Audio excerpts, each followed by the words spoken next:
इस कार्यक्रम के पुण्यार्जक हैं श्री छवि कुमार सेठी, फर्म अमर रोलर, फ्लावर मिल, गोलाघाट रोड, दीमापुर, नागालैंड 797112।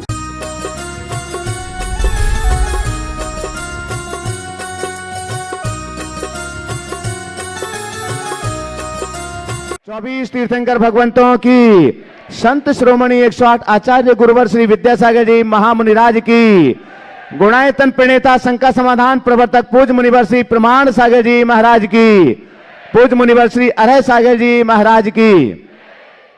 शाश्वत तीर्थराज सम्मेशकर की पावन धरा पर स्थित गुणायतन परिसर, जहां से आप शंका समाधान के लोकप्रिय कार्यक्रम को देख रहे हैं और आपके साथ साथ देश और दुनिया के कोने में बैठे हुए अपने घरों पर टीवी सेट के सामने भी इस कार्यक्रम को देख रहे उन सभी सुधी श्रोताओं का और आप सभी श्रद्धालुओं का गुणायतन परिवार एवं श्री सेवायतन परिवार हार्दिक हार्दिक स्वागत एवं अभिनंदन करता है। बंधुओं, गुणायतन में पंचायतन शैली के जिनालय का निर्माण किया जा रहा है, जो विश्व का एकमात्र जिनालय है। अनुपम कृति यहाँ पर निर्मापित हो रही है और साथ ही साथ में जिनागम को सार संक्षेप में समझने के लिए एक राइड का निर्माण किया जा रहा है। अनुभव केंद्र के माध्यम से समोशरण, दर्शन और आत्मा से परमात्मा, इस मूवी के माध्यम से आप इस संपूर्ण जीवन वृत्त को जान सकेंगे महापुरुषों के। आइएगा, इन सब उपक्रमों को देखते हुए गुणायतन परिवार से अनेक अनेक दानदातार प्रतिदिन जुड़ते हैं। आज भी दानदातार जुड़े हुए हैं, हम उनके नामों की उद्घोषणा करें उसके पहले देश और दुनिया में इस कार्यक्रम को देख रहे सभी लोग महाराज श्री के मंगल आशीष की प्रतीक्षा में बैठे हुए हैं, तो दोनों हाथों को जोड़िएगा। हम त्रिवार नमोस्तु निवेदित करते हैं, आपके लिए भी मंगल आशीष मिले और आपके माध्यम से उन सभी के पास तक मंगल आशीष की छांव पहुंचे। हे महाराज श्री, नमोस्तु नमोस्तु नमोस्तु। जो लोग आज गुणायतन परिवार से जुड़े हुए हैं, हम उनके नामों की घोषणा यहां पर करने के लिए जा रहे हैं।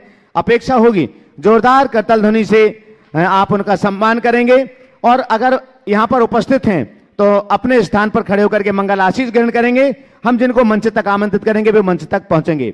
आज गुणायतन से निर्माण निधि के रूप में जुड़ रहे हैं गुवाहाटी आसाम से श्री इंद्रचंद सुनील कुमार जैन की स्मृति में श्रीमती मनभरी पिंकी जी बरजात्या, जोरदार करताल ध्वनि से उनका सम्मान कीजिएगा।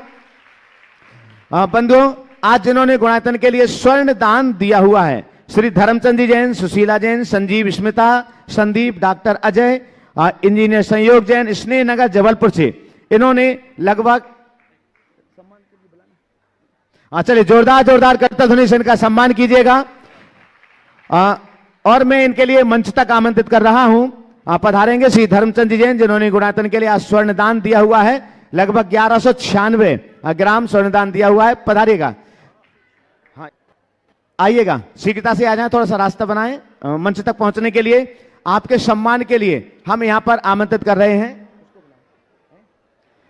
एनसी जैन साहब, दिल्ली गुणायतन कार्याध्यक्ष पहुंचेंगे और आज जिन्होंने गुणायतन के लिए स्वर्ण दान दिया है उनका सम्मान करेंगे। वो जब तक मंच तक पहुंच रहे हैं तब तक गुणायतन से आज निर्माण सारथी के रूप में जुड़ रहे हैं सागर मध्य प्रदेश से श्रीमती कल्पना जैन, धर्मपत्नी स्वर्गीय Satish ji Singhai.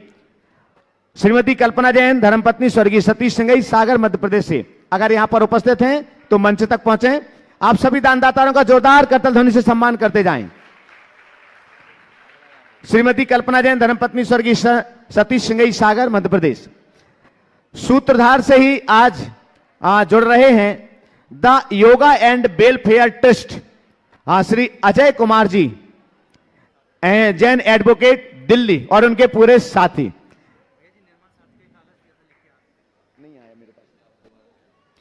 The yoga and welfare trust, Ajay Kumar ji advocate, Delhi, और उनके सभी साथी।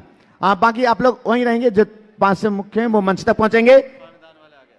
स्वर्णदान वाले आ गए हैं, तो पहले स्वर्णदान वालों के सम्मान के लिए श्री एनसी जैन साहब, दिल्ली, पहुंचे, यहां पर खड़े हो जाएं। एक बार जोरदार करताल ध्वनि के साथ में चलेगा। आमंत्रित कर रहा हूं the yoga and welfare trust, Shri Ajay Kumar ji advocate, Delhi, और उनके साथी पधारेंगे। और आपके सम्मान के लिए आमंत्रित कर रहा हूं श्री अमित जी जैन और सिद्धार्थ जी कासलीवाल, प्रशासक गुणायतन, पधारेंगे और आज जो गुणायतन से सूत्रधार के रूप में जुड़ रहे हैं उनका सम्मान करेंगे। The yoga and welfare trust से अजय कुमार जी एडवोकेट और उनके सभी साथी।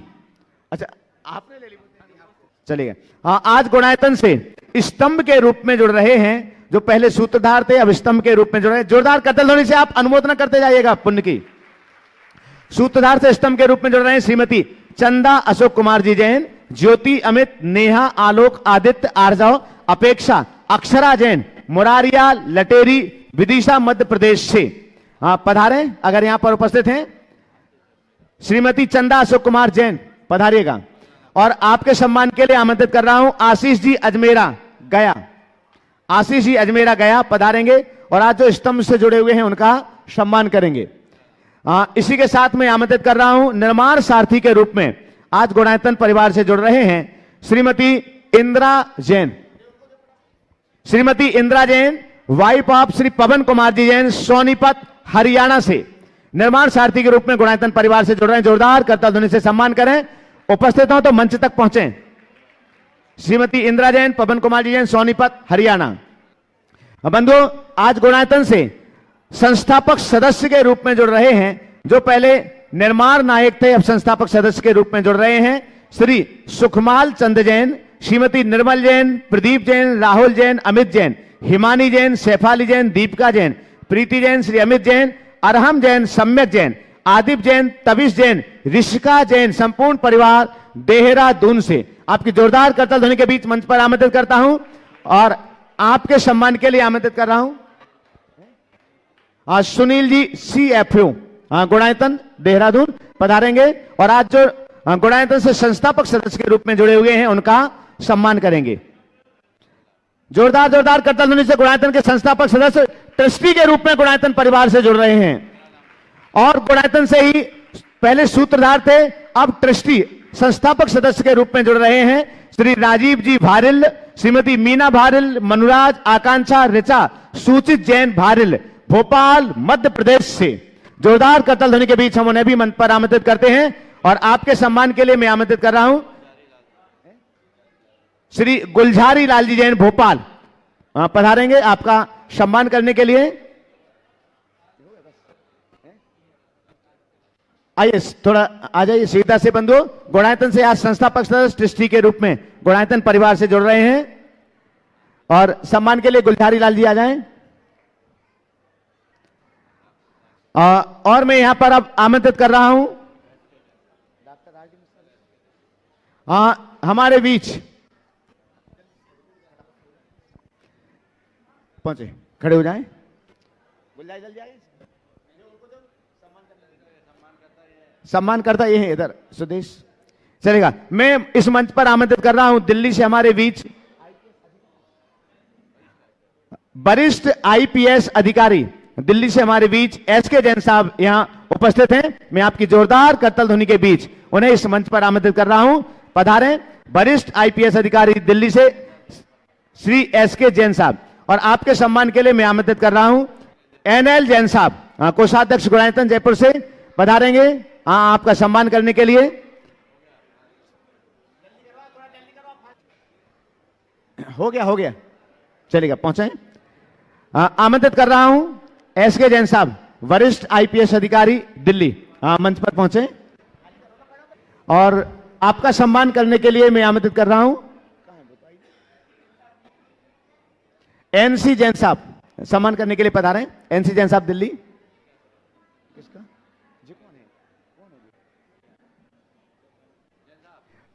NL जैन साहब आप सम्मान कर दें। इसके बाद में आप उनका तो अलग होगा, आप पहले इनको दो। हाँ फिर ही करें।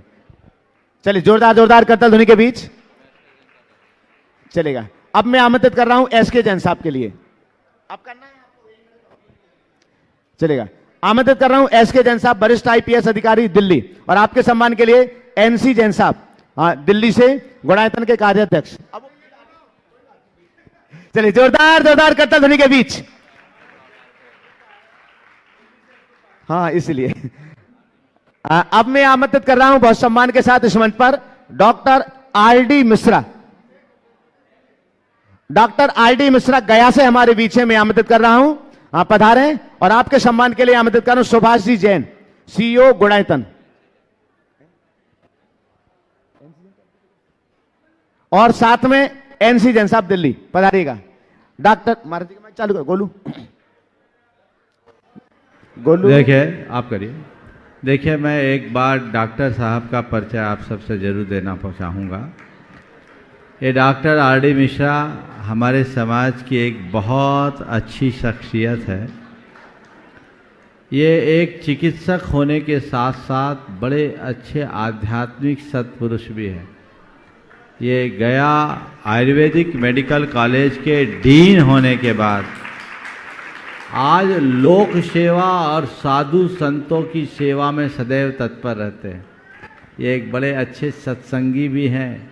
ये व्यास पीठ पर बैठकर अपना उपदेश भी लोगों को सुनाते हैं, और न केवल सुनाते हैं, जो सुनाते वो उनके आचरण में भी देखने को मिलता है। अगर इन्हें कभी किसी के लिए बोल दिया जाए तो एक सूचना ही पर्याप्त है, और जब किसी की चिकित्सा के लिए निकलते हैं तो जब तक मरीज को देख न ले तब तक भोजन नहीं करते। ऐसा उदाहरण इनका आज हमारे बीच है। पिछले लगभग 15 सालों से ये जब इनकी आवश्यकता पड़ी इनने अपनी सेवाएं दी है। ऐसे लोगों का हृदय से स्वागत करना चाहिए। मैं आशीर्वाद देता हूं कि मिश्रा साहब ऐसे ही स्वस्थ रहते हुए सभी को स्वस्थ करते रहे। बहुत बहुत आशीर्वाद। चलिए शुरू करिए। और प्रश्न के लिए मैं यहां पर आमंत्रित कर रहा हूं अजय कुमार जी जैन, एडवोकेट, दिल्ली। अपने साथियों वहीं अपने स्थान पर खड़े हो जाएं, अपना प्रश्न रखेंगे। और इसके बाद में तैयार रहेंगे विनय जैन, पत्रकार, कटंगी। गुरुदेव के चरणों में कोटि कोटि वंदन। ऑनलाइन अरहम ध्यान योग परिवार की ओर से कोटि कोटि वंदन। गुरुदेव, मेरा प्रश्न माता जी की ओर से है। हमारी माँ श्रीमती रत्नी देवी जैन, उनकी तरफ से है। पहले मैं बता देता हूं, जो टोपी वाले हैं 7 लोग पहली बार इस तीर्थ क्षेत्र पर आए हैं। अपनी जन्म 65 साल, 60 साल, 55 साल में 7 लोग फर्स्ट टाइम यहाँ पर आए हैं। जल्दी से सवाल कर लो। हाँ, भाई। गुरुदेव, मेरा प्रश्न यह है कि मंदिर जी जब निर्माण होता है तो प्रतिमा वगैरह ले लेते हैं, और खासकर जब दूसरे शहर में लेते हैं तो प्रतिमा स्थापित हो जाती, पंचकल्याणक हो जाता है। उसके बाद उस श्रावक का क्या कर्तव्य और क्या दायित्व होता है? देखिए, कहीं पर भी प्रतिमा जी विराजमान करना बड़े पुण्य का योग होता है, और प्रतिमा जी विराजमान करना नित्य पूजा के अंतर्गत होता है। कोशिश करनी चाहिए जहाँ हम प्रतिमा जी विराजमान कर रहे हैं समय सुविधा के अनुसार पूजा अर्चा करें। पर यदि ऐसा नहीं भी है तो कोई दोष नहीं है। प्रतिमा विराजमान करना भी अपने आप में नित्य पूजा है, पर बशर्ते प्रतिमा विराजमान करते समय कुछ ऐसी व्यवस्था कर दें कि यावत चंद दिवाकर हो भगवान की पूजा अर्चा होते रहे। इसलिए प्रतिष्ठा शास्त्रों में ऐसा विधान है कि कहीं प्रतिमा विराजमान करो तो विराजमान करता उसके लिए कोई योगदान दे द्रव्य का, ताकि उसकी पूजा अर्चा होते रहे। नमोस्तु गुरुदेव, नमोस्तु गुरुदेव। विनय जैन, पत्रकार, कटंगी, माइक शिकता से भिजवाएं। आगे तैयार रहेंगे एनसी जैन साहब, दिल्ली। दोनों मुनिश्री के चरणों में नमोस्तु। मुनिश्री जी, हमारे कटंगी नगर में श्री अनेकांत विद्या पाठशाला संचालित हो रही है। हमारे यहाँ के सभी समाज के द्वारा बहुत ही अच्छी पाठशाला संचालित है। इसको और एक आधुनिक रूप कैसा दिया जाए और समाज का क्या कर्तव्य बनता है, इस विषय में मैंने अनेक बार मार्गदर्शन दिया है। प्रामाणिक पाठशाला से जुड़ जाओ। सबसे अच्छी आधुनिक पाठशाला आज के समय में प्रामाणिक पाठशाला। जी नमस्ते। ये हमारा बालक आगे एक हाँ कुछ बोलना है? चले। हाँ बोलो बोलो हाँ। बोलो। मैं तुलाय तंतिल के जेदा बुलिया दान तलना चाहता बहुत हूँ। सुंदर, बहुत सुंदर। ले चलेगा। ये गुनायतन ही है जिसमें बच्चा बच्चा अपनी गुल्लक समर्पित करता है। ये बहुत अच्छी बात है। बड़े बड़े लोग हों चाहे छोटे छोटे, इन बच्चों की भावनाएं बहुत स्वागत योग्य है। इधर आ बेटा, ये दान तुमने दिया किसके कहने पे दिया? इधर आओ, माइक दो इसको। माइक हाँ, किसके? उधर देखो कैमरे की तरफ। किसके कहने से दिया? दादी के साथ। दादी ने क्या बोला? दादी ने बोला वहाँ पे जाते दान डाल देना। तो तुमको तकलीफ नहीं हुई कि अपने गुल्लक का पैसा दे देंगे तो हमारे पास बचेगा क्या? नहीं। तो खुशी हो रही तुम्हें दान देने से? किस बात की खुशी हो रही? दान देने। दान देने से। और गुनायतन में क्यों देना चाह रहे और कहीं क्यों नहीं देना चाह रहे? देना चाहते हैं। यहीं क्यों और कहीं क्यों नहीं? वहीं क्यों रहते? हाँ चलो ठीक है। चलिए जोरदार करता ध्वनि से। ये एक संदेश है, बच्चे अगर दान के लिए उत्साहित होते हैं तो अभी गुल्लक देने वाला भविष्य में तिजोरी खोल सकेगा, ऐसा पुण्य उसके अंदर होगा। बहुत बढ़िया। चलिए। और इस गुल्लक को लेने के लिए एनएल जैन साहब को साध्यक्ष साहब। हो गया, चला अगला बोलिए। हाँ हाँ ठीक है। चलेगा। एनसी जैन साहब दिल्ली अपना प्रश्न रखेंगे और इसके बाद तैयार रहेंगे वीर शासन ग्रुप से शैलेंद्र जैन LIC गुना। मुनिद्वय के चरणों में मेरे परिवार और समस्त मॉडल टाउन और दिल्ली जैन समाज का 3 बार नमोस्तु। मुनिवर, प्रश्न तो किसी और का, उससे पहले मैं एक ओम शांति। हाँ। निजी, अभी आपने बताया कि कई बच्चे माता पिता को दान देने के लिए या माता पिता दान देने के लिए मना या ज़्यादा बढ़कर के देते हो, घर में क्लेश होता है। लेकिन मुझे बड़ी प्रसन्नता है कि मेरे साथ ये स्थिति उल्टी है कि मुझे कभी उनसे पूछना ही, उन्होंने कहा कि जो आपको करना करो, हमसे पूछने की आवश्यकता नहीं है। बहुत सुंदर। अब प्रश्न किसी का आया हुआ मरासी मॉडल टाउन से। अहंकार की बस एक खराबी है, यह कभी आपको महसूस ही नहीं होने देता कि आप गलत हैं। गुरुवर, प्रश्न यह है कि अहंकार की क्या पहचान होती है? जब व्यक्ति को किसी चीज का मद चढ़ने लगता है तो उसके क्या लक्षण होते हैं? कृपया शंका का समाधान करें। बहुत अच्छी बात है। अहंकार की एक ही कमी है कि वो आपको ये समझने ही नहीं देता कि आप गलत हैं। आपने पूछा अहंकार की क्या पहचान है, जब उस पर मद चढ़ने लगता है तो उसके क्या लक्षण होते हैं। देखिए, अहंकार है क्या? पहले तो अहंकार जाने। अपने आप को कुछ मानने का नाम ही अहंकार है। हर मनुष्य ने अपनी एक काल्पनिक छवि बना रखी है और उसी काल्पनिक छवि को यथार्थ मान लेते हैं और वही उनका अहंकार बन जाता है। तो हम अपने जीवन की वास्तविक छवि को पहचाने तो अहंकार कभी नहीं होगा। जब हम अपनी एक काल्पनिक छवि बनाते हैं, मैं ये हूँ, मैं वो हूँ, मैं बड़ा आदमी हूँ, मैं पैसे वाला हूँ, मैं समाज का मुखिया हूँ, मैं अधिकारी हूँ, मैं नेता हूँ, या मैं परिवार का मुखिया हूँ, ये जो हमने अपने अंदर मान रखा है, ये मेरे द्वारा गढ़ी गई एक काल्पनिक छवि है। मैं आप लोगों से हट के अपने पे बोल देता हूँ। मान लो मैं अपने बारे में कहूँ, मेरा नाम मुनि प्रमाण सागर है, सारी दुनिया में मेरे लाखों फॉलोवर हैं, हजारों लोग रोज़ मुझे सुनते हैं, मेरी एक झलक देखने के लिए लोग तरसते हैं। आज मेरे मार्गदर्शन में बड़े बड़े काम हो रहे हैं, आज मैं दुनिया के बड़े साधुओं में गिना जाता हूँ। मैंने ये सब चीज़ें जो अपने बारे में सोच ली ना, इनमें से जो भी बातें कही गई वो मैं हूँ नहीं, लेकिन मैंने मान लिया कि मैं ये हूँ और मैं उसको जब मेंटेन करने के लिए लगता हूँ, उसको सजाने संवारने में लगे रहता हूँ, तो इसमें कहीं भी थोड़ी बहुत चोट लगती है तो मन एकदम उफन पड़ता, अरे ये क्या।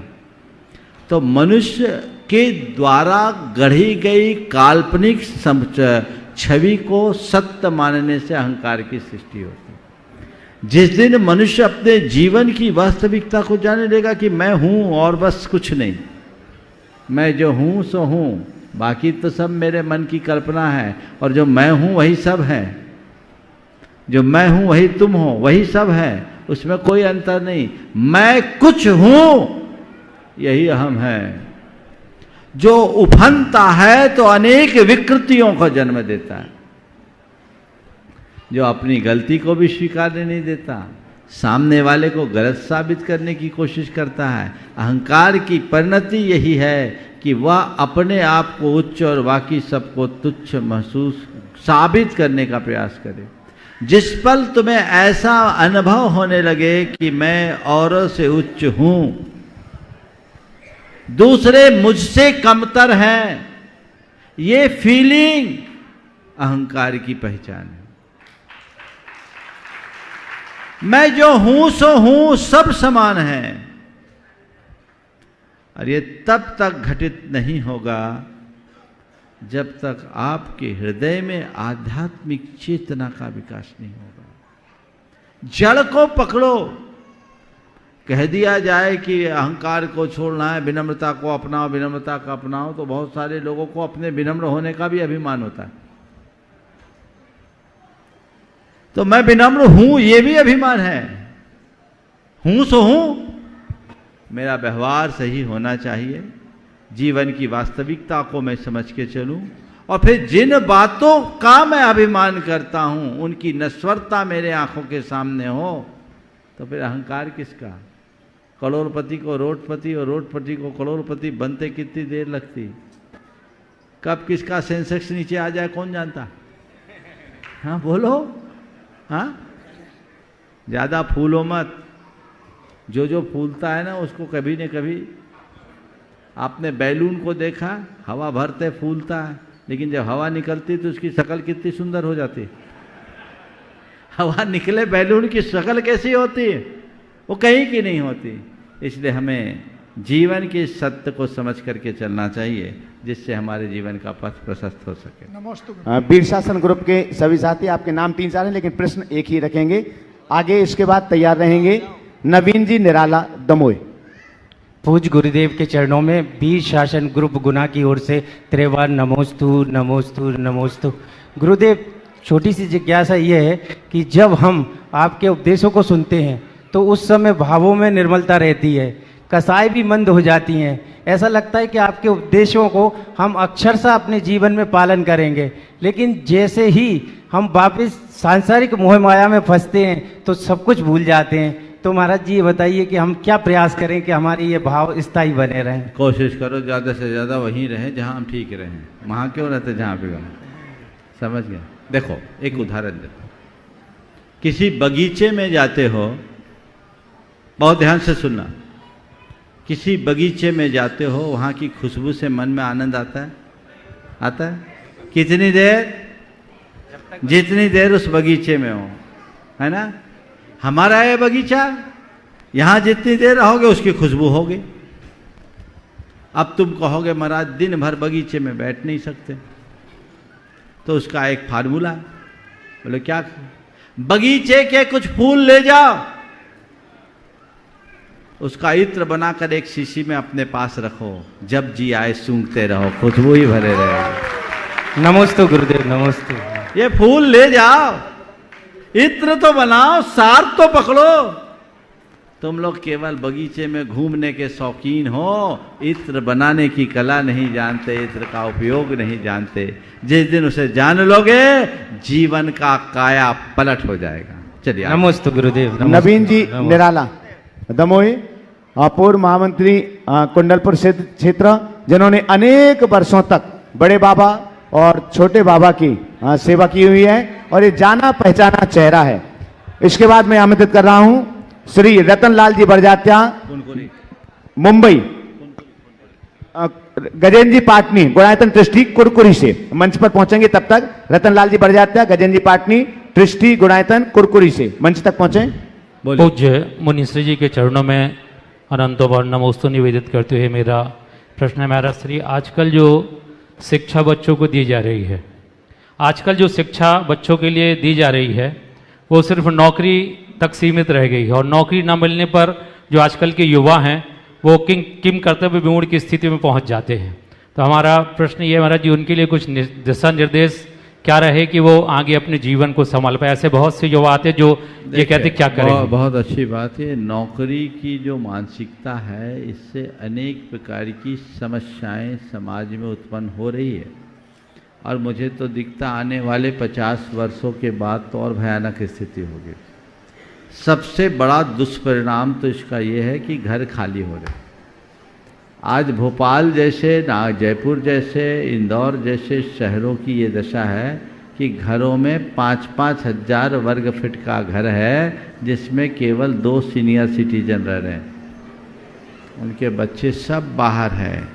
सारी आबादी भारत के कुछ शहरों में सिकुड़ रही है, और उसके बाद वहाँ जहाँ इंफ्रास्ट्रक्चर भी नहीं है, घुटन भरी जिंदगी लोग जी रहे हैं, और वहाँ से आए तो क्या होगा? तुम्हारे माँ बाप मरेंगे, वो संपत्ति बेचने के लिए आएंगे और कुछ नहीं होगा। और उसका परिणाम दिख रहा है, हमारे मंदिर असुरक्षित हो रहे हैं, हमारे धर्मायतन असुरक्षित हो रहे हैं, एक समुदाय विशेष के लोग बहुत तेजी से फैल रहे हैं। हर कोई केवल हाँ बैठे हर कोई केवल नौकरी नौकरी नौकरी की मानसिकता, ये ठीक नहीं। इसका खामियाजा बहुत तेजी से भुगतना पड़ेगा। लोगों को पढ़ना लिखना चाहिए, पर केवल नौकरी करने का लक्ष्य नहीं, हमें जॉब करने की जगह जॉब देने लायक बनना चाहिए। इस तरीके से अपने आप को तैयार करो कि हम अनेकों को जॉब दे सके।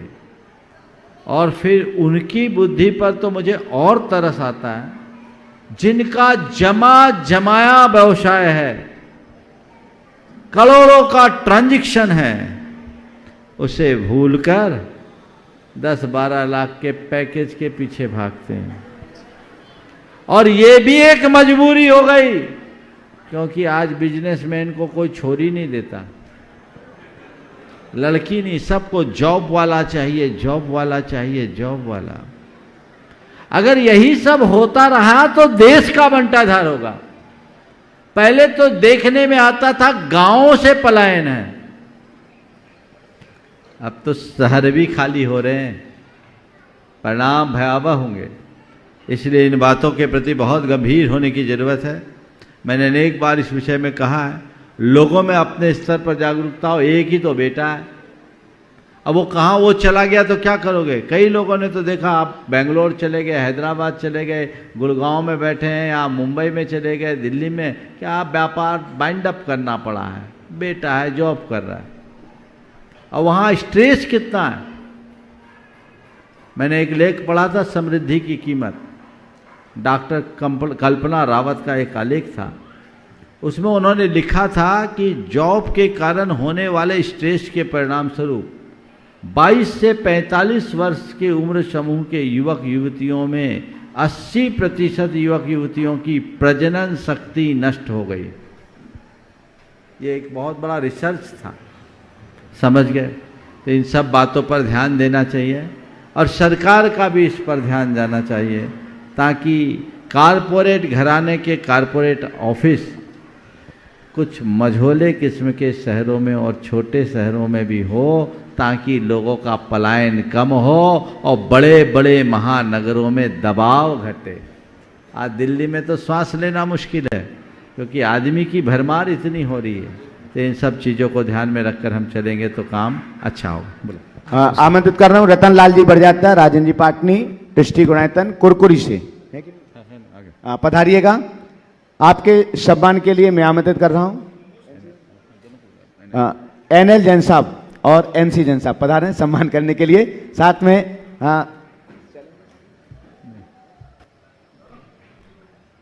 शैलन जी CFO Gunayatan पधारिएगा। Sorry Sunil ji CFO Gunayatan, जल्दी आइए। हाँ, जल्दी आ जाए शीघ्रता से। और प्रश्न के लिए तैयार हैं तनिषा राखन जैन पूना। बहुत सुंदर, जोरदार करतल ध्वनि से सम्मान कीजिएगा। ये अपने दोनों हमारे समाज के बड़े मजबूत स्तंभ है, और गजेंद्र भाई तो भारतवर्ष की दिगंबर जैन महासभा के उपाध्यक्ष भी हैं। बहुत बहुत आशीर्वाद। चलिए, हमारे बीच दिल्ली से IPS अधिकारी SK जैन साहब यहां उपस्थित हैं। प्रथम प्रश्न के लिए हम आमंत्रित करते हैं, और इसके बाद में तैयार रहेंगे सुखमाल चंद्र प्रदीप जैन देहरादून, दृष्टि गुणायतन। वहीं से पूछे जो जहां। हाँ चलिए, आप तो पूछ लीजिए। आइए। नमोस्तु पूज्य गुरुदेव, नमोस्तु पूज्य गुरुदेव, नमोस्तु गुरुदेव। हम सब लोग आपके प्रवचन सुनते हैं, और आप बड़ी सरल भाषा में बताते हैं किस प्रकार समता भाव रखें, क्रोध नहीं करें, और बहुत सारी चीज़ें। तो जब हम प्रवचन सुनते हैं तो बहुत अच्छी लगती है, और हमें लगता है बहुत ज्ञान आ रहा है। लेकिन फिर जैसे आता है ये मेरा गाड़ी, ये मेरी परिवार, ये मेरा तीर्थ, ये मेरे भगवान, ये मेरे गुरु, और फिर मोहनी जो कर्म है वो हमें डस लेता है, और राग द्वेष हमारे पैदा हो जाता है। इसको कैसे नष्ट करें गुरुदेव? देखिए, कर्म अपना प्रभाव तो दिखाता है, होगा स्वाभाविक, लेकिन विवेक जागते ही सब चीजें बदल जाती हैं। हमारे साथ सबसे बड़ी कमी है कि हम अपने आप को जानने की कोशिश ही नहीं करते। जिस दिन हम जान लेंगे कि मैं कौन हूं और मेरा क्या है अंदर से, तो फिर बाकी बातें आएगी नहीं। कदाचित इस पर हम लोग विचार भी करते हैं, पर केवल बौद्धिक स्तर पर, वो हृदय के स्तर पर होना चाहिए।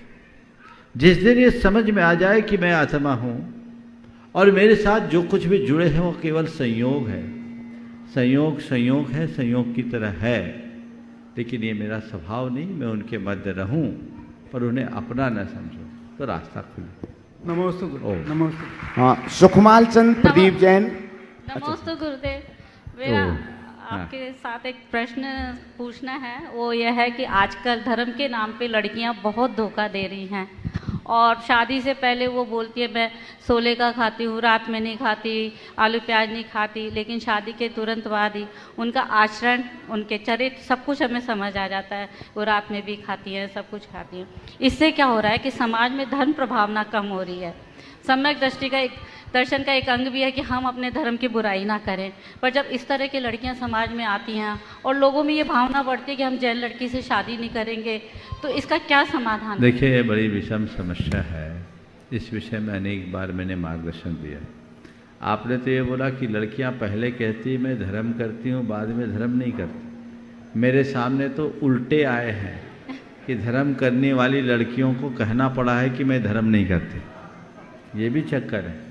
समाज में कतिपय लोग, अगर कोई लड़की रात में भोजन न करती हो, आलू प्याज न खाती हो, या लड़का ऐसा नहीं करता हो, तो उसको कोई बेटी या बेटा देने को तैयार नहीं है। ये बड़ी समस्या है। इस मंच से भी समस्या है। मैं एक बात कहता हूँ, स्पष्टता और पारदर्शिता हमारे जीवन में होनी चाहिए। होना नहीं, होना ही चाहिए। किसी भी क्षेत्र में जो है सो है। अगर करता हूँ तो करता हूँ, नहीं करता हूँ तो नहीं करता हूँ। बाद में यदि इस तरह का दोहरापन होगा तो वह हमारे लिए कतई अच्छा नहीं होगा। इसलिए हमें इस पर गंभीरता से ध्यान देना। नमस्ते। सुखमाल चंद प्रदीप जैन देहरादून, जो आज गुणायतन ट्रस्टी के रूप में गुणायतन परिवार से जुड़ रहे हैं। इसके बाद में तैयार रहेंगे सुरेश जी छाबड़ा किशनगढ़। नमोस्तु महाराज, नमोस्तु नमोस्तु नमोस्तु। बोलिए, चालू है। बोलिए। हमारे पिताजी ने एक प्रश्न भेजा है, बहुत छोटा सा प्रश्न है उनका प्रश्न बहुत छोटा सा है। उनका कहना यह है कि आजकल ये देखा गया है, जितने श्रावक हैं जो सुबह प्रक्षाल करते हैं, अभिषेक करते हैं या महाराज श्री को आहार देते हैं, वो अपनी घड़ी पहने रहते हैं, घड़ी उतारते नहीं हैं। ये कहाँ तक सही है? क्या वो शुद्धता में आता है? अगर घड़ी मेटल की है तो उतारना कोई जरूरी नहीं। जैसे आप चेन पहनते हैं वैसे घड़ी है, लेकिन और घड़ी में यदि कपड़ा है तो उसे बदलना चाहिए। हाँ, महाराज। अच्छा, आगे। सुरेश जी छाबड़ा। एक सवाल में एक जन पूछेंगे तो बहुत अच्छा होगा। मैं देख रहा हूँ 40 नाम है इनके पास। आगे बढ़ेंगे। सुरेश जी छाबड़ा किशनगढ़ दूधी वाले। आगे तैयार रहेंगे सेजल जैन रहली पटनागंज। बोले आचार्य शिवमणि गुरुवर श्री 108 विद्यासागर महामुनिराज की जय। परम पूज्य मुनि श्री 108 प्रमाण सागर जी महाराज की जय। ओम, जल्दी से सवाल कर लीजिए। महाराज जी, आज धार्मिक अनुष्ठानों में लोग पूजनादि की शुद्धि आदि पर कम ध्यान देते हैं और संगीत आदि में लगे रहते हैं। पूजन जल्दी पढ़ लेते हैं और संगीत से बहुत देर तक नाच आदि करते रहते हैं। ये कहाँ तक उचित है? बिल्कुल उचित नहीं है। हमें ध्यान रखना चाहिए, क्योंकि ये पूजा हम किस लिए कर रहे हैं, हमारा पहला ध्यान उस पर होना चाहिए। और जब हम आयोजन के प्रयोजन को सामने रख करके चलेंगे तो ये गड़बड़ियाँ नहीं हो। हम और बातों में उलझ करके अगर मूलभूत बात से वंचित होते हैं तो ये बात ठीक नहीं है। इसके प्रति हमें सजग रहना चाहिए। हाँ, सेजल जैन रहली पटनागंज। आगे तैयार रहेंगे गुलझारी लाल जी जैन भोपाल ट्रस्टी गुणायतन। नमोस्तु महाराज श्री, नमोस्तु महाराज श्री, नमोस्तु महाराज श्री। महाराज श्री, आज जो मेरा प्रश्न है उसमें दो चीज़ सम्मिलित हैं। पहला, जो व्यक्ति निश्चल और निस्वार्थ भाव से अपना जीवन व्यतीत करता है, और दूसरा जो सत्य के लिए खड़ा होता है। महाराज श्री, ऐसे व्यक्ति के साथ हमेशा गलत क्यों होता है? जो व्यक्ति निश्चल और निस्वार्थ भाव रखता है, उसके खुद के परिवार वाले उसको बोलते हैं कि तुम जिस नज़र से दुनिया को देख रहे हो वो वैसी नहीं है, लोग तुम्हारे कार्य का फ़ायदा उठा रहे हैं और अपना स्वार्थ सिद्ध होने पर आगे बढ़ जाते हैं। और महाराज श्री, ऐसा होता है। और जो व्यक्ति सत्य के लिए खड़ा हो रहा है, सबसे पहले उसी व्यक्ति पर उंगली उठाई जाती है। तो महाराज जी, ऐसी परिस्थिति में उस व्यक्ति को क्या करना चाहिए? क्या उसे अपना स्वभाव बदलना चाहिए या फिर उसे कंटिन्यू रखना चाहिए? और जो व्यक्ति सत्य के लिए खड़ा है उसको किस तरीके से अपना जीवन व्यतीत करना चाहिए? देखिए, बहुत अच्छा भाव आपने प्रकट किया है। मैं आपसे कहूँगा कि यदि व्यक्ति निश्चल है, सरल है, और लोग उससे कह रहे हैं कि लोग तुमसे अपना कार्य सिद्ध कर रहे, फ़ायदा उठा रहे हैं, तो उन्हें बड़ी सरलता से इस बात को स्वीकार लेना चाहिए कि चलो मैं कहीं किसी के फायदे में तो कारण बना। यदि मैं सरल हूँ तो मुझे इसे स्वीकारने में संकोच कैसा? सरलता से स्वीकार कर लूँ कि चलो मैं इस लायक तो हूँ। हाँ, हो सकता है कि कई लोग उस फायदे के चक्कर में हमें नुकसान भी दे दे, पर उस घड़ी भी यदि आपकी सोच सकारात्मक होगी तो आप उसे भी सरलता से इस बात के साथ स्वीकारोगे कि चलो अच्छा है, नुकसान दिया तो मुझे ही दिया, किसी टेढ़े आदमी को दिया होता तो शायद ज़्यादा उलझन होती, चलो ये नुकसान दे के मुझे मजबूत बनाने का मौका दिया। ये किया जा सकता है कि नहीं किया जा सकता? आप कहोगी कि महाराज बात सुनने में तो अच्छी है पर प्रैक्टिकल नहीं है। पर मैं आपसे कहूँगा कि अगर अंतर मन में सरलता प्रतिष्ठित होगी तो ये आपके लिए बहुत सहज होगी। हमारे लिए देखने में ऐसा आता है कि हम सरलता की बात जितनी करते हैं, सरलता से उतनी ही दूर रहते हैं। कहीं ना कहीं हमारा झुकाव खुद उन बातों के प्रति होता है जिसके पीछे दुनिया भागती है, तो फिर हम अपने आप में स्थिर नहीं रह पाते, और जब हम अपने आप में स्थिर नहीं रह पाएंगे तो ऐसी परिस्थितियों का सामना कैसे करेंगे? फिर दूसरी बात, जो सत्य के साथ खड़ा है उसके ही सामने चुनौतियाँ आती है, तो कोई दिक्कत नहीं है। मैं सत्य के साथ खड़ा हूँ, चुनौती आई है, सामना करूँगा, कम से कम मेरा नाम तो सत्य निष्ठ में लिखा जाएगा, झूठे के रूप में तो मेरी पहचान नहीं होगी। और एक बात बताइए, झूठा से झूठा आदमी कभी ये बोलता है कि मैं झूठा हूँ? नहीं महाराज। और कोई व्यक्ति झूठा हो ये बात साबित हो जाए तो कितने दिन चलेगा? बहुत कम दिन। असत्य भी तभी तक चलता है जब तक उसमें सत्य का लेबल लगा होता है। तो अगर आप सत्यनिष्ठ हो, सच्चे अर्थों में हो, तो संकल्पित हो जाइए सत्य के साथ खड़े रहने का, मुझे असत्य के साथ कभी नहीं झुकना। जी महर्षि, बस एक चीज। ओम, बस हो गया। गुलझारी लाल जैन भोपाल, महर्षि ट्रस्टी गुणायतन। आगे तैयार रहेंगे इंदिरा जैन मुंबई। परम पूज्य गुरुवार के पावन चरणों में कोटि सा नमोस्तु। महाराज जी, गुरु के उपकारों का ऋण हम कैसे चुका सकते हैं और गुरु की महिमा का महात्म्य क्या है? गुरु के उपकारों का ऋण चुकाने का सवाल आपने पूछा है, बहुत अच्छी बात है। हर व्यक्ति को 3 व्यक्तियों का ऋण स्मरण करना चाहिए। माता पिता का, उसे कभी मत भूलना, क्योंकि माता पिता के कर्ज को हम चुका ही नहीं सकते। जीविका दाता का, जिनके माध्यम से हमें जीवन का आश्रय मिलता है, सहारा मिलता है। और तीसरा गुरु का, जो हमारे जीवन के निर्माता हैं। माता पिता जन्मदाता है और दूसरे जीविका दाता है, गुरु जीवन निर्माता है। उनका ऋण चुकाया नहीं जा सकता, लेकिन फिर भी कुछ अंशों में हम चुका सकते हैं। कैसे? गुरु के द्वारा बताए मार्ग पर चलकर, गुरु का गौरव बढ़ाकर। अगर आप सच्चे गुरु भक्त हो तो गुरु से जो मार्ग मिला उस पर चलो और अपने आप को ऐसा प्रस्तुत करो जिसे देख करके लोग सोचे कि ये कैसा गुरु भक्त है, ये होते हैं गुरु भक्त। एक अच्छा आदर्श, एक अच्छा मॉडल प्रस्तुत करो, तो ये गुरु के ऋण को कुछ अंशों में चुकाने का मौका बन सकता है। इंदिरा जैन, इंदिरा जैन मुंबई। आगे तैयार रहेंगे। मैं आमंत्रित कर रहा हूं बहुत सम्मान से एनसी जैन साहब, दिल्ली से हमारे बीच हैं, गुणायतन के कार्याध्यक्ष, मंच पर पहुंचे। दीजिए। बोले इंदिरा जैन मुंबई। नमोस्तु गुरु। मेरा कंगवाल परिवार झिरोता वाला और बाकलीवाल परिवार टोडा राय सिंह, जो सब लोग यहाँ आए हैं 100 आदमी, उन सबको आपका आशीर्वाद चाहिए। कल हम तीर्थ यात्रा के लिए जाएंगे। नमोस्तु। मेरे को एक क्वेश्चन दिमाग में कई बार आता है, जो आदमी बहुत धर्मात्मा होता है बचपन से, बहुत मतलब बहुत ही धर्म में से जो है सुबह 7 बजे से लेके 10 बजे तक धर्म में ही लगा रहता है, 50 साल की उम्र के बाद वही आदमी उस धर्म से विमुख कैसे हो जाता है?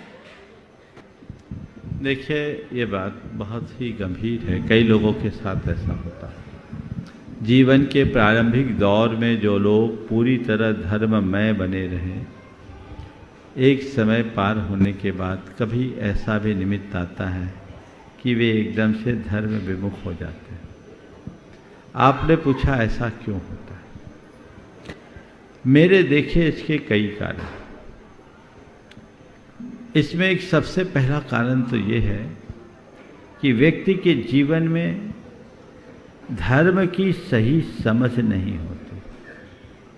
वो क्रिया को धर्म मानता है, धर्म कर रहा है लेकिन धर्म के मर्म को नहीं जाना।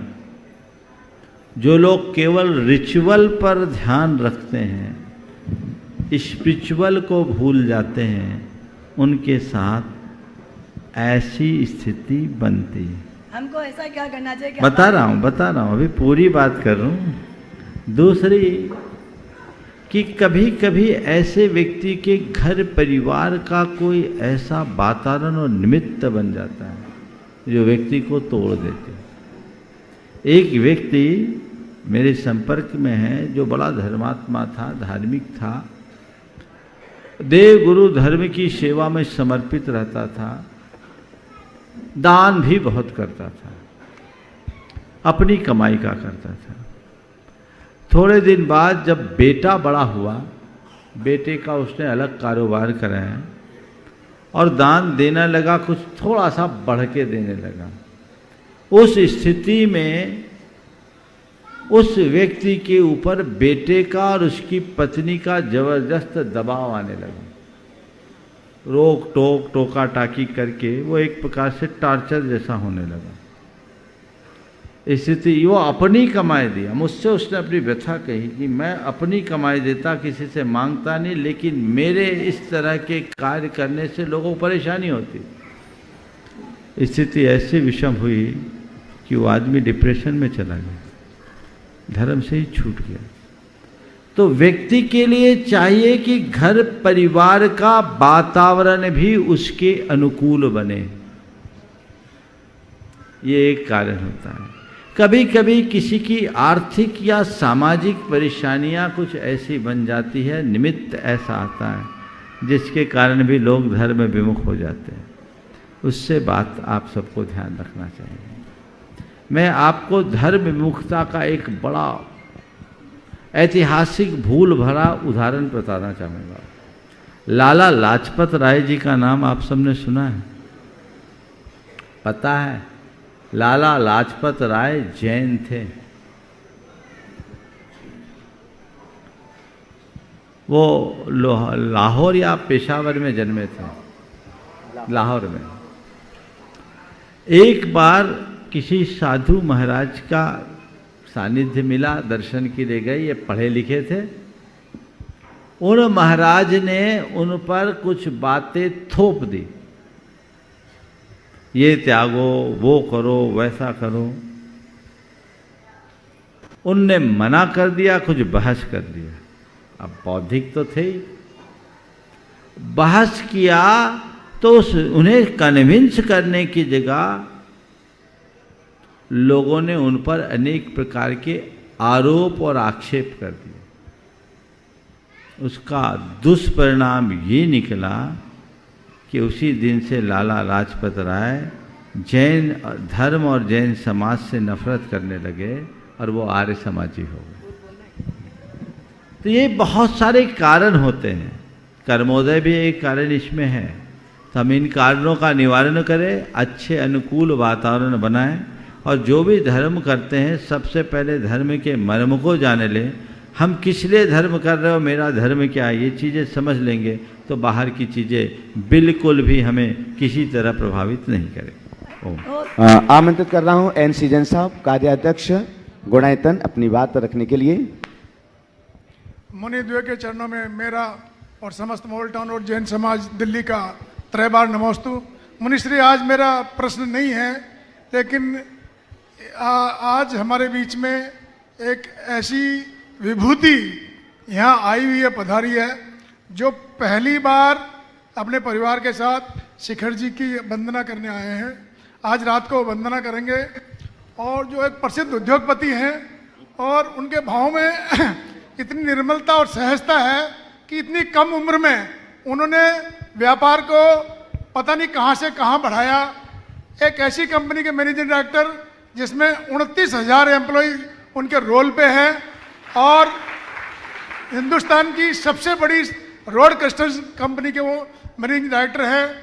और उनके परिवार में महाराज श्री एक विशेष बात कि सारे लोग हमेशा किसी भी कॉलेज में, यूनिवर्सिटी में, IIT में रहे हैं तो हमेशा गोल्ड मेडल उन्होंने जीता है। उनकी बेटी अभी IIM कलकत्ता में गई है, श्री राम कॉलेज दिल्ली से पढ़ी है, उनके दोनों भाई IPS ऑफिसर हैं, खुद भी इतने बड़े इंजीनियर हैं। और ऐसी विभूति आज आके पहली बार हमसे मिली और पहली बार ही उन्होंने गुणायतन से अपने जोड़ने का भाव किया और मुनिश्री का आशीर्वाद प्राप्त किया। मैं चाहूँगा कि आप सब कर्तव्य से श्री देवेंद्र जैन भोपाल, जो दिलीप बिल्डकॉन के मैनेजिंग डायरेक्टर हैं, उनका स्वागत करें। अकेले देवेंद्र नहीं, पूरा परिवार, देवेंद्र प्रीति, देवेंद्र प्रीति, उनके साथी अमित जी और उनकी धर्मपत्नी चारों आए। और मैं यहाँ पर आमंत्रित कर रहे हैं मंच पर देवेंद्र जी, प्रीति जी जैन, अमित जी और उनकी श्रीमती जी, दिलीप बिल्डकॉन परिवार भोपाल से लगातार कतल ध्वनि। ये आज हमारे शिरोमणि के साथ साथ इन्होंने विशेष सहयोग देने का भी निश्चय किया है, तो बड़े ही हम सब लोग एक बार उनके दान की अनुमोदना करें। और हम चाहेंगे कि इनका परिवार हमेशा धर्म मार्ग पर चलता रहे और इसी प्रकार ऐसे दान के बड़े बड़े काम करता रहे। मैं चाहूंगा कि हमारे कोषाध्यक्ष श्री NL जैन साहब और श्री सुभाष जी CEO, एक मिनट, आपके सम्मान के लिए हम यहाँ पर आमंत्रित कर रहे हैं देवेंद्र जी, प्रीति जी और अमित जी, और उनका क्या नाम है? अमित जी, हाँ अमित जी का पहले पधारे हैं अंजू जी, हाँ पधारिएगा। दिलीप बिल्डकॉन परिवार भोपाल से आज जो गुणायतन से शिरोमणि संरक्षक और मार्गदर्शक के रूप में विशेष तौर पर जुड़ रहे हैं, आपके सम्मान के लिए हम यहाँ पर आमंत्रित कर रहे हैं। महाराज श्री के सामने आ जाए, तो महाराज श्री बीच में आ जाएंगे, आप यहाँ पर आ जाएं। आपके साथ में आमंत्रित कर रहा हूँ सम्मान के लिए अमित जी जैन मुंबई, जो सुपुत्र हैं NC जैन साहब दिल्ली वालों के, अमित जैन मुंबई पधारेंगे। साथ में NC जैन साहब दिल्ली, यहाँ के जैन। और महिला सम्मान के लिए आमंत्रित कर रहा हूं रेखा जी जैन, देहरादून, रेखा सुनील जैन देहरादून और पूनम सुभाष जी जैन गुणायतन CEO पधारेंगे महिला सम्मान के लिए। और आपकी करतल ध्वनि अनवरत जारी रहना चाहिए बंधु, लगातार। आज गुणायतन से विशेष रूप से जुड़ रहे हैं, मार्गदर्शक के रूप में भी और शिरोमणि संरक्षक के रूप में भी। यह हमारे लिए एक अवसर है, एक मौका है कि अनुमोदना का पुण्य हम अपनी झोली में ला सकते हैं। तो लगातार आपकी कर्तव्य ध्वनि से अनुमोदना होना चाहिए इस पुण्य की, दान की सराहना के रूप में। देखे, मैं कुछ कहना चाहूंगा आज के संदर्भ में। भाई देवेंद्र, हो गया, आगे आ जाओ। हाँ,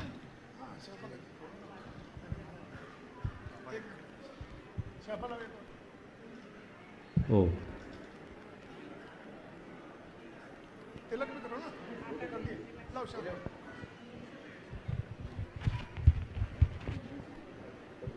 ओ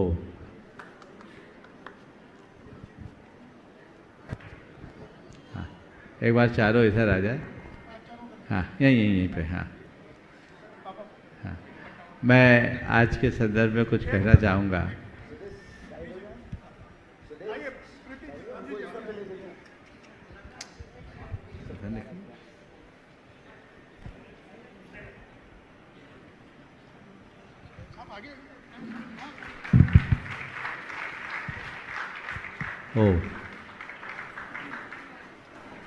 मैं ये कह रहा था, आज देवेंद्र जी अपने पूरे परिवार के साथ जीवन में पहली बार सम्मेद शिखर जी आए और मेरे पास भी पहली ही बार आए। यद्यपि निमित्त तो कई बार लोगों ने बनाने की कोशिश की, पर संयोग आज बना। एनसी जैन के सुपुत्र अमित हमेशा इनकी चर्चा करते रहते थे। 1 साल पहले भी इनका भाव मेरे पास लेकर आए थे कि उनकी इच्छा है यहाँ आने की, आपके दर्शन करने की और गुणायतन से जुड़ने की। मुझे बहुत प्रसन्नता है कि यहाँ आज आए, सम्मेद शिखर जी में पहली बार आए। मैं कहूँगा ये गुणायतन से नहीं जुड़े, गुणायतन से जुड़कर अपनी पीढ़ियों को शिखर जी से जोड़ दिए। ये बहुत अच्छा कार्य आपने अपने जीवन में किया। अभी इनकी चर्चा करते करते अमित बोल रहे थे कि महाराज इनके 2 भाई IPS हैं, ये अपने बारे में कहते हैं कि हम तो रास्ता नापते रहते हैं। मैंने कहा रास्ता नहीं नापते, ये रास्ता बनाते हैं। रास्ता बनाने का काम हमारा है, रास्ता नापने का नहीं। पर देवेंद्र भाई से मैं कहूँगा, अभी तुमने बाहर का रास्ता बनाया है, आज सच्चे अर्थों में भीतर का रास्ता पकड़ा है। अब ये रास्ता कभी भूलना मत, इस रास्ते को पकड़े रहो। एक बात सदैव ध्यान में रखना है कि हमारे जीवन का कल्याण धर्म के आचरण से ही होगा। हम इस 20 तीर्थंकरों की निर्वाण भूमि में आए हैं। 24 तीर्थंकरों में 20 तीर्थंकरों का निर्वाण हुआ, जिसमें शांतिनाथ, कुंथुनाथ, अरनाथ तो चक्रवर्ती थे, पर उन्होंने चक्रवर्ती के वैभव को त्याग करके सम्मेद शिखर के जंगल को स्वीकारा, समोसरन की विभूति को छोड़ा। सार यही है, बाकी चीज़ें तो हम अनंतों बार पाकर खो चुके हैं। बस जो जीवन के सार को जानता है वही अपना उद्धार करता है। दिलीप बिल्डकॉन पूरे परिवार को मैं आशीर्वाद देता हूँ, वे ऐसे ही जुड़े रहे और ऐसे लोगों के गुणायतन से जुड़ने से गुणायतन को काफ़ी मदद मिलती है आगे बढ़ने के लिए और आगे के कार्यों को। इनने कंस्ट्रक्शन का काम किया, जीवन में जो भी काम किया, इंफ्रास्ट्रक्चर को बढ़ाने का काम किया और यहाँ अपने भीतर के इंफ्रास्ट्रक्चर को बनाने का मौका मिला है।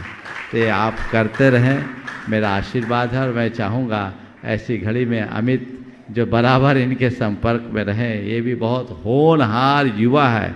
अरे आज मुझे एक बड़ी अच्छी बात कही जिससे मुझे बोले बिना मन नहीं रहेगा। एनसी जैन ने कहा कि अमित इतना बड़ा हो गया, एक बड़ी कंपनी में क्या है, MD है, मैनेजिंग डायरेक्टर है, लेकिन आज भी जितनी सैलरी मिलती है वो अपने पिता के हाथ सौंपता है।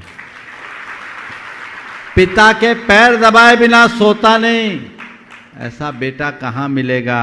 कई जन्मों का पुण्य जिसका होता है उसको मिलता है। मेरा बहुत बहुत आशीर्वाद है इनके लिए भी। और मैं चाहूँगा आज के इस मौके पे देवेंद्र जी अपनी बात जरूर कहें। हाँ,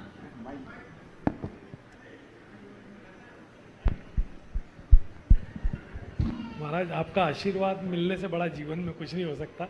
बाकी ये मेरा सौभाग्य कि आपके आशीर्वाद से आज मैं जुड़ा और मेरे से जो भी बन पड़ेगा मैं सदैव जीवन भर कुछ करता। बहुत सुंदर, बहुत बहुत सुंदर। हाँ, इस प्रकार आज के इस सत्र को परम पूज्य गुरुदेव के चरणों में नमन अर्पित करते हुए मैं यहीं पर विराम दे रहा हूँ। बोलिए परम पूज्य आचार्य गुरुवर श्री विद्यासागर जी।